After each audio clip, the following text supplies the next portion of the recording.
రామగుండం జిల్లా BJP incharge కందుల సంచారాన్ని 8 incline కాలనీలో బీజేపీ నాయకుల ఆధ్వర్యంలో నిర్వహించిన ఎమ్మెల్సీ ఎన్నికల ప్రచార కార్యక్రమంలో పాల్గొన్నారు. ఈ సందర్భంగా మాట్లాడుతూ బీజేపీ అభ్యర్థుల గెలుపు మాత్రమే ప్రజల ఆకాంక్షలకు న్యాయం చేయగలదని స్పష్టం చేశారు.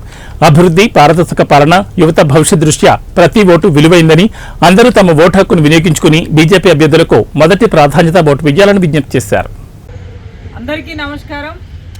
ఈ నెల 27వ తేదీన ఎమ్మెల్సీ ఎన్నికలు, గ్రాడ్యుయేట్ అలాగే టీచర్ ఎమ్మెల్సీకి సంబంధించిన ఎన్నికలు ఉన్నందున గ్రాడ్యుయేట్ ఓటర్లని అలాగే టీచర్ ఎమ్మెల్సీ ఓటర్లందరినీ కూడా 8 ఇంక్లైన్ కాలనీలో భారతీయ జనతా పార్టీ నాయకుల ఆధ్వర్యంలో వారందరినీ కూడా కలిసి ఈరోజు Bharatiya Janata party అభ్యర్థులైనటువంటి graduate MLC అభ్యర్థి అంజిరెడ్డి గారు, టీచర్ ఎమ్మెల్సీ అభ్యర్థి మల్క కుమరయ్య గారికి మొదటి ప్రాధాన్యత ఓటు వేయాలని కోరడం జరుగుతూ ఉన్నది. ఇక్కడ సింగరేణి స్టేడియంలో గ్రాడ్యుయేట్ ఓటర్స్ అందరినీ కూడా, వాకర్స్ అందరినీ కలుస్తూ ఇవాళ 8 ఇంక్లైన్ కాలనీలో డోర్ టు డోర్ క్యాంపెయినింగ్ చేయడం జరుగుతూ ఉన్నది. మరి ఈ కార్యక్రమాన్ని ముమ్మరం చేస్తూ ఓటర్లందరినీ కూడా దగ్గరుండి కలుస్తూ ఓటుని అభ్యర్థిస్తున్నటువంటి 8 incline colony Bharatiya Janata party నాయకులందరికీ, కార్యకర్తలందరికీ నేను హృదయపూర్వకంగా ధన్యవాదాలు తెలియజేస్తా ఉన్నాను.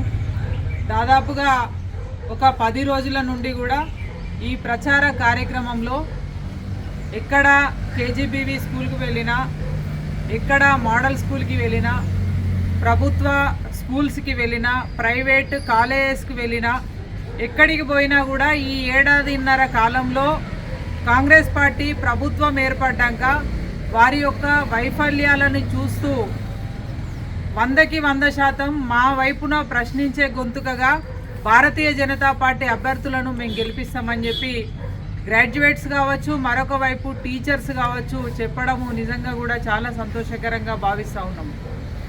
ఎందుకంటే ఎన్నికల ముందు కాంగ్రెస్ పార్టీ ఏవైతే వాగ్దానాలు చేసిందో, ముఖ్యంగా టీచర్స్కి సంబంధించి ఇవాళ పిఆర్సీ కావచ్చు, గతంలోనే కేసీఆర్ ప్రభుత్వం 317 ద్వారా టీచర్లందరినీ కూడా ఏ రకంగా ఇబ్బంది పెట్టిండో మనం చూసినాము. అదే పద్ధతిని ఇవాళ కాంగ్రెస్ పార్టీ ప్రభుత్వం కూడా అవలంబిస్తూ ఉన్నది. ఇవాళ పిఆర్సీ కావచ్చు, డిఏలు కావచ్చు, ఇవాళ సర్వీస్ని పూర్తిగా సమాజానికి అందించి రిటైర్మెంట్ అయిన తర్వాత ఇవాళ రిటైర్మెంట్ బెనిఫిట్స్ కావచ్చు, అలాగే కనీసము ఉద్యోగులకి హెల్త్ సెక్యూరిటీ అనేది కూడా లేదు. ఇప్పటి వరకు ప్రభుత్వం ఇచ్చిన ఏ హామీని కూడా నిలబెట్టుకోలే ఉద్యోగుల పట్ల.